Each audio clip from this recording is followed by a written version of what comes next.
দূরান্ত হতে ভিড় জমা এই স্থানে সমবেত হও, মারিয়ার মতো হ্যাঁ বলো, সেবায় করো অনুসরণ প্রভুর ইচ্ছায়, খ্রিস্ট যিশুর মতো বিনয়ী হও প্রভুর ইচ্ছায়।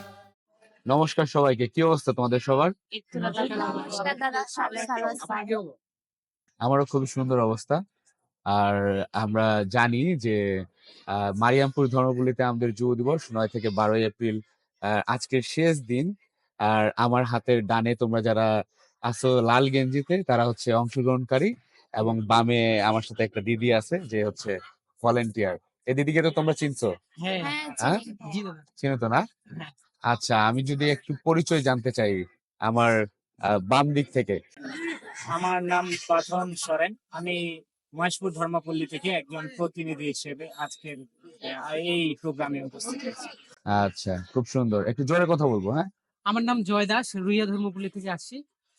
আর আমি একজন প্রতিনিধিত্ব হয়ে এই প্রোগ্রামে অংশগ্রহণ করছি। আচ্ছা, খুবই সুন্দর। দিদি আমার তোমার? নাম তৃষ্ণা রায়, আমি সৈয়দপুর ধর্মপল্লী থেকে এসেছি এখানে প্রতিনিধি হিসেবে এই অনুষ্ঠানে মানে এই প্রোগ্রামে অংশগ্রহণ করেছি। খুব সুন্দর। আমার নাম রজনী টপ্পো, আমি এসেছি লোহানীপাড়া ধর্মপল্লী থেকে, আর আমি প্রতিনিধিত্ব করছি। এবং তুমি সম্ভবত অ্যানিমেটর ট্রেনিং ও করছো। হ্যাঁ, অ্যানিমেটর। তুমি একজন অ্যানিমেটরও। হ্যাঁ, অ্যানিমেটর। আমার নাম রনি এলিও সরেন, আমি একজন অংশগ্রহণকারী হিসেবে এসেছি। আমার ধর্মপল্লী হলো ক্যাপিটাল। ক্যাথিড্রাল ধর্মপল্লী। খুব সুন্দর। আমি আর তোমার পরিচয়? আমার নাম ঝর্ণা খুজুর, আমি ক্যাথিড্রাল ধর্মপল্লী থেকে এসেছি। বর্তমান বিওয়াইতে ভলান্টিয়ার হিসেবে কাজ করতেছি। আচ্ছা, এবং অ্যানিমেটর হিসেবে আমাদের যুব কমিশনে আছে। তুমি আছো জড়িত, তুমিও আছো না? তারপর অনেকে বিভিন্ন ধর্মপল্লীতে আছো আমাদের সাথে যোগাযোগ হিসেবে। তো এই যুব দিবস আমি জানতে চাচ্ছিলাম, এই যুব দিবসের যদি তোমরা শেয়ার করতে চাও এক বাক্যে, হ্যাঁ, যে কেমন ছিল এই যুব দিবসটা তোমার কাছে? যুব দিবস এক কথায় বলতে গেলে আমি অন্যান্য জায়গায় যুব দিবস করেছি, তো তার মধ্যে থেকে এই মারিয়ামপুরে দ্বিতীয়বার আসা যেত। তো এক কথায় অসাধারণ, আমার কাছে নতুন কিছু শেখার ছিল। আমার কাছে আমার জীবনের অনুপ্রেরণা ছিল এই যুব দিবস। আচ্ছা, এখান থেকে কেউ আসো যে মারিয়ামপুর ধর্মপল্লীতে প্রথম? জি দাদা, হ্যাঁ, আমি হ্যাঁ, প্রথম আমি এবার প্রথম। মারিয়ামপুর হাত তুলো। আমি আচ্ছা, প্রথম। 4 জনই প্রথম। হুম। তোমার? এবারে মারিয়ামপুরে আমি প্রথম আসছি, আর এর আগে কখনো এই অনুষ্ঠান বা এই ইয়াটাতে মানে অংশগ্রহণ করিনি, এবারে ফার্স্ট এটা কি ফার্স্ট ইয়ুথ প্রোগ্রাম তোমার? হ্যাঁ। আচ্ছা, আমি মারিয়ামপুরে প্রথম আসছি, কিন্তু আমি বিওয়াইডি দ্বিতীয়বারের মতো করতেছি। আর এখানে এসে অনেক কিছুই জানতে পারলাম, শিখতে পারলাম। যেমন ফাদার বিজয় পেরেরার কথা খুব ভালো লাগছে, আর যেমন মনের কথা তিনি বলছিলেন, মনের কথা বিষয়ে, আর হচ্ছে মূল্যবোধ সম্পর্কে জানতে পারছি। তারপর এরকম অনেক বিষয় জানতে পারছি। আচ্ছা, খুব সুন্দর। আমি এর আগে ন্যাশনাল যে যুব দিবসটা হয়েছিল সেটা অংশগ্রহণ করেছিলাম, কিন্তু এবার আর কি ডিওয়াইডিতে প্রথম হচ্ছে। প্রথম করতেছো। সেই হিসেবে মারিয়ামপুরে আমার এটা ফার্স্ট ডিওয়াইডি। মারিয়ামপুর ধর্মপল্লী থেকে প্রথম, না মানে আশাটা এই প্যারিস প্রথম দেখছো? হ্যাঁ। আচ্ছা, এখান থেকে সব থেকে প্যারিস যদি কারো দূরে হয়, আমার মনে হয় রুইহা প্যারিস। সব থেকে দূরে রুইয়া। আমাদের পঞ্চগড় ঠাকুরগাঁ জেলা মিলে রুইয়া প্যারিস। আচ্ছা, আমরা একটু দিদির কাছে শুনবো। তারা তো প্রোগ্রামটা এনজয় করছে। এখন তোমার দিক থেকে, হ্যাঁ, তুমি যদি কিছু বলতে চাও। আমার দিক থেকে প্রোগ্রাম ভালো লাগছে, এর আগে করছি, বেশ ভালো লেগেছি। আর একটা ডিওডি করছি দিনাজপুরে। মারিয়ামপুরে নিয়ে আমার দ্বিতীয়বার আসা হয়েছে, প্রোগ্রাম খুব ভালো লাগছে। আগের বার থেকে খুব ভালো লাগছে, সবাই একসঙ্গে লাইন ধরে আসছে, খাবার খাচ্ছে, দিতে মজা লাগছে, সবার সঙ্গে কথা বলতে পারতেছি, পরিচয় দিতে পারতেছি, মানে আর অনেক ভালো লাগছে আর কি প্রোগ্রামটা আমাদের। আচ্ছা, আমি যদি আরেকটা জিনিস জিজ্ঞেস করি, কতজন নতুন বন্ধু বা বান্ধবী বানাইছো? নতুন? হ্যাঁ, অবশ্যই মানুষের সাথে পরিচিত হচ্ছে, নতুন মানুষ। তোমাদের পরিচয় হয়েছে? নতুন বন্ধু বান্ধবী যেমন ছিল তেমনি অনেক চেনা জানা ছিল, তাদের সাথে আমরা আবার নতুন ভাবে পরিচিত হয়েছি। আচ্ছা, আমি আরেকটা জিনিস বলে দেই, এটা হয়তো আমাদের এখানে কিন্তু তোমরা কি জানো যে কতজন পার্টিসিপেন্ট ছিল? 477। 477 জনের মধ্যে 409 জন হচ্ছে পার্টিসিপেন্টস, 409 না 415, আর মনে হয় 62 জনের মতো ভলেন্টিয়ার প্লাস কমিটি মিলে আমরা সবাই প্লাস 477 জন যুবক যুবতী ছিলাম এখানে। আর আমি হচ্ছে ফাদার শিলাসকে একটু ধন্যবাদ দিব, যিনি হচ্ছে আহ্বায়ক এখানকার পাল পুরোহিত, যিনি আমাদেরকে এই খুব সুন্দর একটি কি বলবো প্লেস দিয়েছেন তার এখানে যুব দিবসটি করার।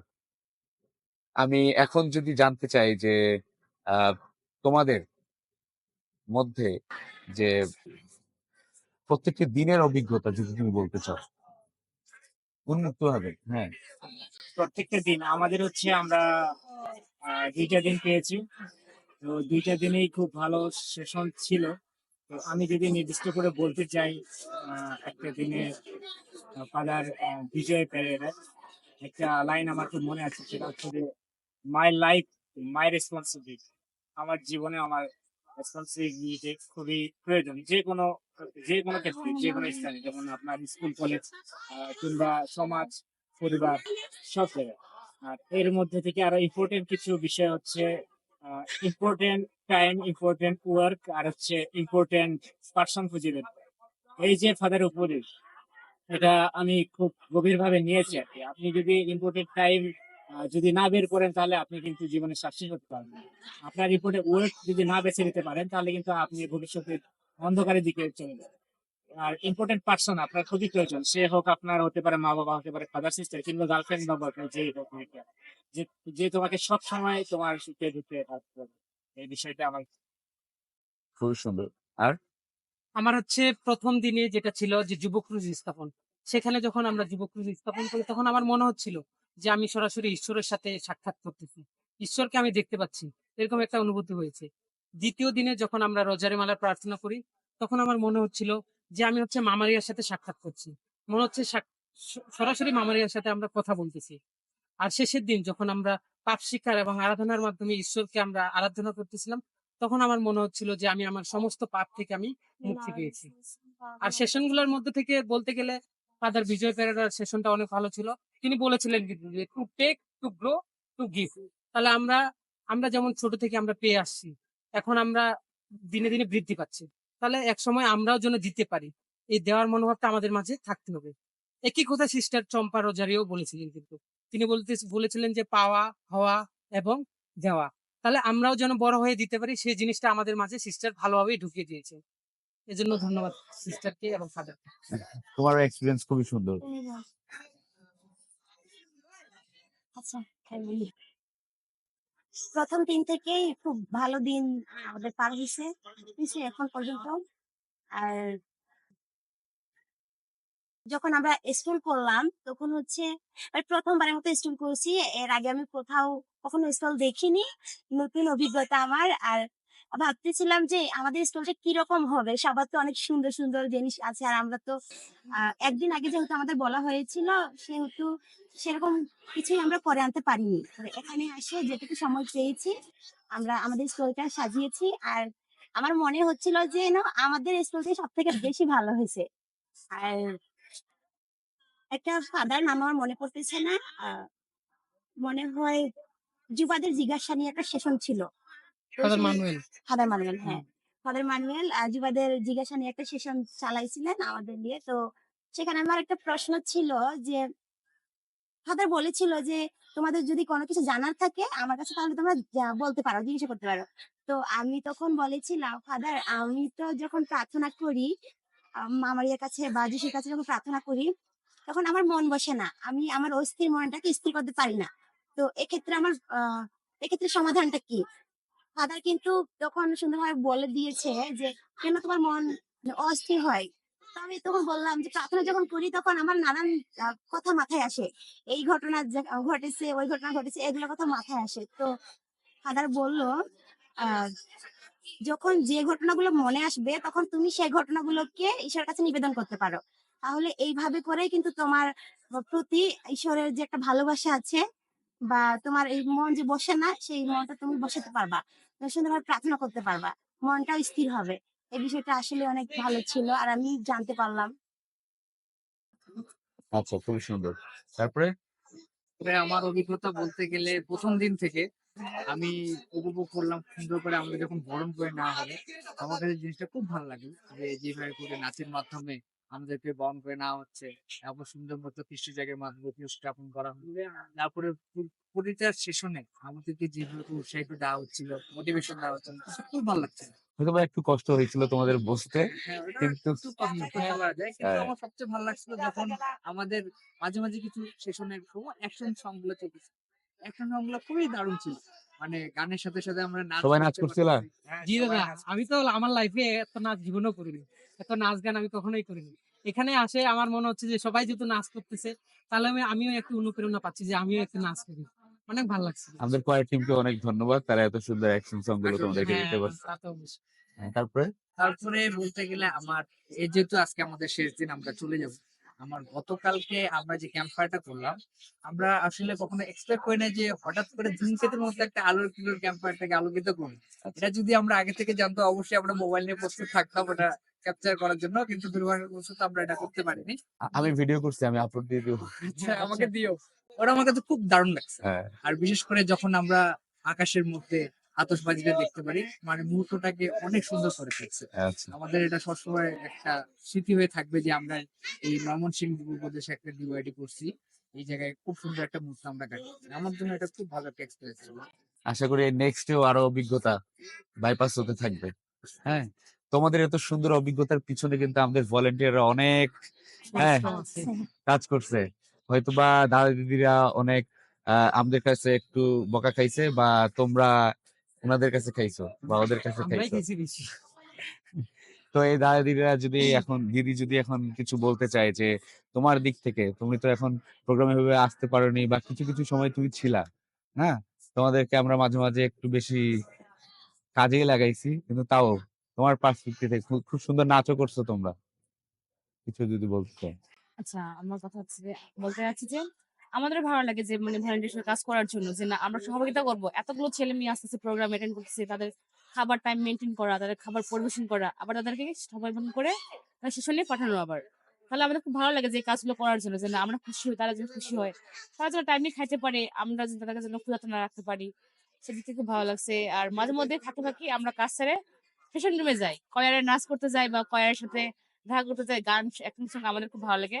যার জন্য আমরা মাঝে মধ্যে ফাঁকে কাজ ফাঁকি দিয়ে ওইখানে যাই, বলতে আমাদের কথা ওই মানে এক্সপ্রেশনগুলো শোনার জন্য, যেটা আমার খুব ভালো লাগে। মাঝে মধ্যে আমরা খুব চাই যে না সবাই নাচ করতেছে, তখন আমাদের মনে হচ্ছে কি না সবাই নাচ করছে পার্টিসিপেন্ট, তাহলে আমরা ভলান্টিয়ার কেন নাচ করবো না, হুম, সেভাবে তাহলে আমরা মানে একদিনের মধ্যে যতটুকু পারছি প্রিপারেশন করে আর কি নাচ করার জন্য, তোমাদেরকে দেখার জন্য বা আমরা নিজে আনন্দিত হওয়ার জন্য যে ওরা নাচ করছে আমরাও নাচ করবো। আমরা ওই যে তাড়াতাড়ি গান মানে তাড়াহুড়া করে গান বাজছে, যতটুকু পারছি অতটুকু নাচ করছি আর কি। আমার খুব ভালো লাগছে। নেক্সট যুব দিবসে কি দেখা হবে? হ্যাঁ, অবশ্যই দেখা হবে হ্যাঁ, দাদা। আশা করি। আর আমরা যখন চেষ্টা করো এই যে তোমাদের যে এক্সপিরিয়েন্সটা, হ্যাঁ, কোনো কিছু শিক্ষা হচ্ছে, নলেজ হচ্ছে শেয়ার করার জন্য। হ্যাঁ, তোমরা যে উপলব্ধিটা করছো আমার যেমন শুনে ভাল লাগতেছে, তাদের যেমন শুনে ভাল লাগবে। হ্যাঁ, চেষ্টা করো তোমার আশেপাশে যারা ছোটরা আছে তাদের উৎসাহিত করতে। আশা করি আবার তোমাদের সাথে দেখা হবে। আমি সবার জন্য একটু করতালি দিতে চাই, তোমাদের জন্য। হ্যাঁ, Thank you দাদা। আর আমি যদি কারো নাম ভুলে যাই আমি জানি না, কিন্তু আমি বলবো যে সবাইকে ধন্যবাদ এই যুব দিবসটাকে সার্থক করার জন্য। অংশগ্রহণকারীকে, ভলেন্টিয়ার্সকে, এবং যারা পালপুরি ছিল, যারা ফ্যাসিলিটেটর ছিল, সেশন ছিল, সবাইকে ধন্যবাদ। আর যদি শেষে কিছু তোমরা বলতে চাও, যদি আর কোনো কথা থাকে বলতে পারো। যুব কমিশনকেও অনেক ধন্যবাদ, আমাদেরকে এত সুন্দর একটা সুযোগ করে দিয়েছে। আর আশা করি এরকম যুব কমিশন আবার আমাদের নিয়ে কাজ করবে। আর তাদের তাদের জন্য আমাদের অনেক প্রার্থনা। হুম, ধন্যবাদ। ধন্যবাদ। আমি ধন্যবাদ দিব আগে হচ্ছে আমার মা বাবাকে, ওনারা হচ্ছে এই প্রোগ্রামের কথা শুনে আমাকে এখানে আসলে আসার জন্য বলছে। আর দ্বিতীয় হচ্ছে ফাদার আলমির, আমাদের মহেশপুর মিশনে পাল পুরোহিত, উনি আমাকে আরেকটা জিনিস, ফাদার মহেশপুর কিন্তু সাইকেল দিয়ে আসছে মহেশপুর হ্যাঁ, প্যারিস থেকে করে আমাদের নিয়ে এখানে। এসেছিল। হ্যাঁ, তো আবার আমাদের মহেশপুর 5 বার 3টা ছেলেও আসছে সাইকেল দিয়ে এই প্রোগ্রামে। আমাদের মহেশপুরের কথা কেউ জিজ্ঞেস করলে আমি বলি যে আসলে মহেশপুরে ওয়াও কিছু হয়, যেমন আপনি বললেন সাইকেলিং, সাইকেল দিয়ে কিন্তু জার্নি হয়। আর একটা হচ্ছে তীর্থযাত্রা হেঁটে হেঁটে হয়। হ্যাঁ, আমাদের মহেশপুর থেকে দিনাজপুর অনেক দূর। তো এই যে হেঁটে হেঁটে আসাটা, এটা কিন্তু আসলে ওয়াও একটা বিষয়। আপনি যখন আসবেন আপনার মনে হবে যে না আসলে আমি হচ্ছে ঈশ্বরের কাছেই যাচ্ছি, এটা কিছু বলার বাইরে আছে। তো ফাদারকে এই কারণে অসংখ্য ধন্যবাদ। আর এই ধন্যবাদ। প্রথমেই আমরা ঈশ্বরকে ধন্যবাদ জানাই, কারণ যে এত সুন্দর একটা সুযোগ করে দেওয়ার জন্য। আসলে আমি এই প্রোগ্রামে আসার কথা ছিল না। শুরুতেই আমি যেহেতু নার্সিং এ পড়াশোনা করি, সেন্ট ভিনসেন্ট নার্সিং ইনস্টিটিউট, তাহলে আমার সেন্ট ক্লাস, ভিনসেন্টে পড়ো? হ্যাঁ আমি সেন্ট আমার ভিনসেন্টে বাড়ির পড়ি। পাশে কিন্তু। হ্যাঁ আপনার বাড়ির, মাঝে মাঝে আপনার সাথে দেখা হয়। তাই? হ্যাঁ জি দাদা। আচ্ছা। তাহলে আমি যখন ক্লাস শেষ করে আবার ডিউটিও করি, ডিউটি করা শেষ করে আমাদের কিন্তু ঈদের ছুটি নাই, তারপরে মাঝখানে 3 দিন ছুটি ছিল। তাহলে আমি 9 তারিখেও সকালে ডিউটি করছি, ডিউটি করে বিকালে আমি এখানে প্রোগ্রামে আসার জন্য রওনা হয়েছি। আর আমাদের ফাদার আমাকে বেশি অনুপ্রাণিত করেছে, আন্তনিশিয়ান ফাদার। তিনি বলছিল যে তুমি যাও, ওখানে অনেক কিছু শিখতে পারবা। আসলে আমি আমার জীবনের জন্য অনেক কিছু শিখতে পারলাম এবং আমাদের গ্রামের, আমাদের মিশনের যে যুবকদের আছে তাদেরকে অনুপ্রাণিত করবো। খুব সুন্দর। কিছু জিনিস শেয়ার করতে হবে, সমস্যা নাই। আমি এখানে আসার জন্য অনেক উৎসাহিত ছিলাম। আর বাসা থেকে সবাই বলছিল যে যাই দেখে আয় যে অনুষ্ঠানটা কেমন হয়, অংশগ্রহণে কে পার্টিসিপেট করতেছে। এজন্য ভাবলাম যে ঠিক আছে যাই এখানে অংশগ্রহণ করি। তো আমরা আসছিলাম সকালে, সকালে আসে দেখি কেউ নাই, তারপর আমরা গেছি। হ্যাঁ শুনছি, খুব আগে হ্যাঁ পৌঁছেছি। সবার আগে আসছি, আসে ওখানে আমরা ছিলাম, একটু হাঁটাহাঁটি করলাম, সবার সাথে পরিচয় হইলাম, কথাবার্তা বললাম। তারপর অনুষ্ঠান মানে আমাদের 3:30টার সময় শুরু হইলো। সব অনুষ্ঠান মোটামুটি ভালোই লাগছে, নাচ গান তো অবশ্য ভালোই হয়েছে। সবাই বলো, বলো। সবার অনেক অনেক প্রাণ বলতে ছিল। আর কি, আচ্ছা, যদি পরিশেষে বলতে চাই, খুবই সুন্দর অভিজ্ঞতা আমার তোমার কাছ থেকে শুনে ভালো লাগলো। আমি যদি আরেকটা জিনিস বলতে চাই, তুমি যে বললা আহ, তোমার স্টলের কথা, হ্যাঁ আমার খুবই ভালো লাগছে যে এত কম সময়ে তোমরা খুব সুন্দর আয়োজন করছো। আর আশা করি নেক্সট পরে সবার সাথে দেখা হবে আগামী যুব দিবসে। সবাইকে অনেক অনেক ধন্যবাদ। আপনাকে অসংখ্য অসংখ্য ধন্যবাদ দাদা। ভালো থাকবেন।